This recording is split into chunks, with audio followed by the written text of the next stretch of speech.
Hey students, welcome to week 5 of Accounting Principles. I hope and pray your week is going great. The devotional this week will hopefully encourage us when we face times of chaos. The devotional is a reminder that God is always there. Sometimes our family, our life, our career, parents, they get all mashed together. Things don't make sense anymore. And unfortunately, sometimes tragedy happens. Remember, God is there. Take a look, listen to this devotional, and I hope it brings you some hope. All right, this week, here's what we're looking at. We're looking at sections 1 and 2 of chapter 5, and we're learning about the objective of financial reporting.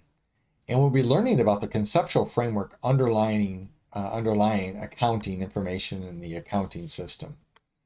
Now, here are some of the important concepts that we're going to be studying this week that I want you to get a grasp on these. That's the concept of relevance, which helps us decide if the information that we're preparing for a user of accounting information has any direct bearing on the decision making. Sometimes we put together reports and data and information, and it doesn't mean anything to the person because they don't need it. Relevance touches on that topic. We're also looking at the concept of faithful representation, which challenges us to make sure information is complete, it's neutral, it's unbiased, and it's free from errors. And then we're looking at we're going to be looking at the concept of qualitative characteristics. It's part of the language that we're learning this week. So it's kind of strange that we would tie a qualitative look into a quantitative number like finances, but it's there. So be sure you know these terms, and these are some of the words managers and executives use, again, when they're discussing financial data.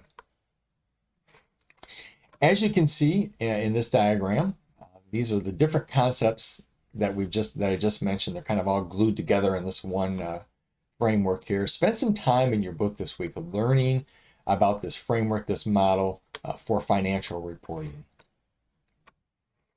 When we talk about financial reporting, we have two objectives. And the first one is to help the users of accounting assess cash flow. And the second one is to help users of accounting assess stewardship, cash flow and stewardship. And we use the balance sheet, the income statement, the cash flow statement, and the statement of owner's equity to obtain these two objectives. In the language of accounting, there are qualitative words, like I mentioned a moment ago, that help us decide on the integrity of the financial reports that we're looking at. Those qualitative characteristics, those qualitative words are the words relevance and faithful representation. Now, these are considered qualitative because, like I mentioned a moment ago, they're not numbers, they're not ratios of numbers. All right, that would be considered quantitative. There are quite a few qualitative characteristics, but relevance and faithful representation are the most fundamental ones to learn for us right now.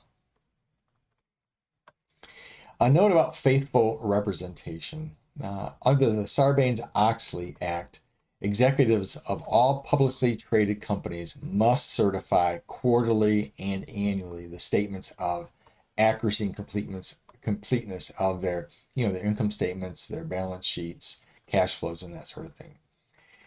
This act followed out of the unfortunate Enron scandal where faithful representation was anything but faithful.